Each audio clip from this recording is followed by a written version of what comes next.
नमस्कार स्वागत आमर YouTube channel SP education diary को पिला माने आज आम शीत ऋतु विषय सुंदर ओडिया रचना लिखा। चलतु ए वीडियो को आम डेरी न करी स्टार्ट करवा। शीत ऋतु शीत ऋतु चलतु पिला माने लिखा। आम प्रथमे उपकर्म विश्व विधातांकर विचित्र विधान कर्मे धरणी पृष्ठरे अवतरण करुवा 6 ऋतु मध्य शीत ऋतु अन्यतम। पौष और माघ मास को शीत ऋतु बोली विचार करा कार्तिक मार्गशीर पौष और माघ यही 4 मास शीत ऋतु रे प्राधान्य अनुभूत हुए। उत्तर दिगरु शीतल पवन यही शीत को अधिक त्वरान्वित कराए। पिला माने द्वितीय रे लिखिबा प्रकृति शीत ऋतु रे शिशिर स्नाता धरणी अपूर्व श्रीमंडिता होता है। घास बुदा और नानादी गुल्मरे पड़िथिबा शिशुर बिंदु मुक्ता भली छटकी उठे। बाड़ी बगीचारे फुटी उठिथिबा गेंडू गंगशिउली टराट सरिष अलसी और गोलाप फूल आदिर सभा और सौरभ दर्शकों को विमोहित करे। एही समय रे धान क्षेत्र रे सुनार हाट बसे कहले अत्युक्त हेब नाही। कृषक भाईर मन फलाणिया गीत गाई धान सगड़े अबा बाहुंगुरे बही घर को आणुथबार दृश्य गाँ दांड को परिपूर्ण कराई थाए। पिला माने आमे तृतीय रे लिखिबा सकाळर दृश्य शीत ऋतु रे मेघमुक्त आकाश निर्मल चंद्रमंडल शीत सकाळर सूर्य किरण पुष्करणीर स्वच्छ निर्मल जल तीरवर्ती वृक्ष मानकरे पुलक जात करे।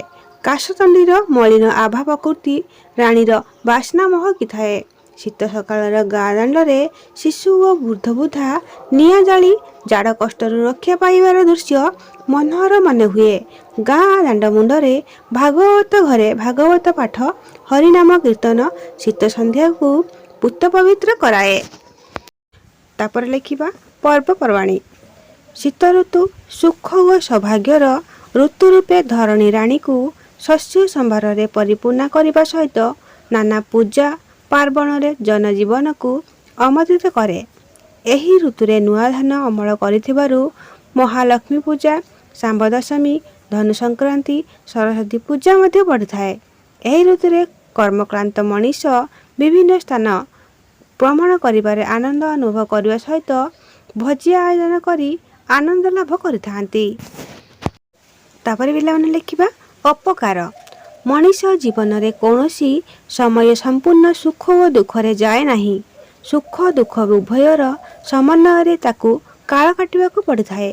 अनेक सुख सौभाग्य सत्ते शीत ऋतु दरिद्र लोक मानंकु पीड़ा दिए। सेमाने शीत वस्त्र अभाव कष्ट पाती। वृद्ध और वृद्धा माने शीत प्रकोप सहन करि पारी मृत्यु मुखरे पड़ती। एही ऋतुरे थंडा काश ज्वर सर्दी काछुकुंडिया आदि विभिन्न रोग सृष्टि होइथाए। पिला माने शेष रे आमे लिखिबा उपसंहार। उपसंहार लिखिया पूर्व ए वीडियो को गोटे छोटिया लाइक सब्सक्राइब शेयर कर देबे और चैनल रे नुआ थिले सब्सक्राइब कर देबे। एमिति करबा द्वारा डेली अपलोड होथुवा वीडियो गुडी को आपण माने देखि पारिबे।